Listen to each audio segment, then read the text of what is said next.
আজকে আমি আমার একটা পছন্দের রেসিপি আপনাদের সাথে শেয়ার করব, যেটা খুব তাড়াতাড়ি বানানো যায় অথচ অনেক টেস্টি হয়। এই রেসিপিটা আমি মুসুর ডাল দিয়ে বানাবো, যেটা রুটির সাথে খেতে কিন্তু অনেক ভালো হয়। তাহলে চলুন দেখে নিন আমি কিভাবে বানাই। একে বাংলার আশা, একে বাংলার আশা। এখানে আমি 100 মুসুর ডাল নিয়েছি। ডালটাকে ভালো করে ধুয়ে পরিষ্কার করে নেব। জল দিয়ে 10 মিনিট ভিজিয়ে রেখে দিলাম। এদিকে আলু আমি কেটে নিয়েছি। কড়াইয়ের মধ্যে 2 চামচ মতো সর্ষের তেল দিয়ে দিলাম। কালো জিরে ফোড়নে দিলাম, কাঁচা লঙ্কা আর একটা তেজপাতা অর্ধেক করে কেটে দিলাম। এটা ভালো করে একটু নেড়ে চেড়ে নেব। একটা সুন্দর ফ্লেভার চলে এলে পেঁয়াজ কুচানো দিয়ে দেবো। পেঁয়াজটা একটু লাল হয়ে গেলে একটা টমেটো কুচি করে দিয়ে দিলাম।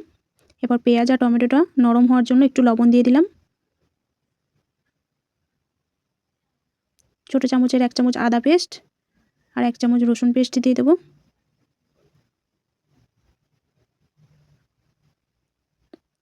এক চামচ হলুদ গুঁড়ো, 1 চামচ জিরে গুঁড়ো, হাফ চামচ ধনে গুঁড়ো।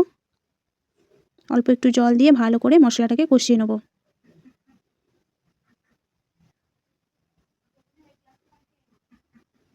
বেশ কিছুক্ষণ কষানোর পর আলুগুলো দিয়ে দিলাম। আলুর সাথে মশলাটাকে ভালো করে কষিয়ে নেব।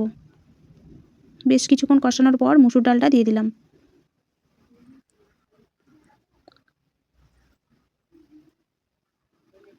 পরিমাণ মতো জল দিয়ে দিলাম। এরপর ঢাকা দিয়ে রেখে দেবো 20 মিনিটের জন্য। 20 মিনিট পর ফিরে চলে এলাম। এরপর অল্প একটু চিনি দিয়ে দিলাম, ধনেপাতা দিয়ে দিলাম, সব শেষে একটু ঘি দিয়ে দিলাম। আমার পছন্দের তরকারি কিন্তু একদম রেডি। তাহলে ঝটপট আপনারাও বানিয়ে ফেলুন আর রুটির সাথে পরিবেশন করুন। ভিডিওটি কেমন লাগলো আমাকে কিন্তু কমেন্টে অবশ্যই জানিয়ে যাবেন।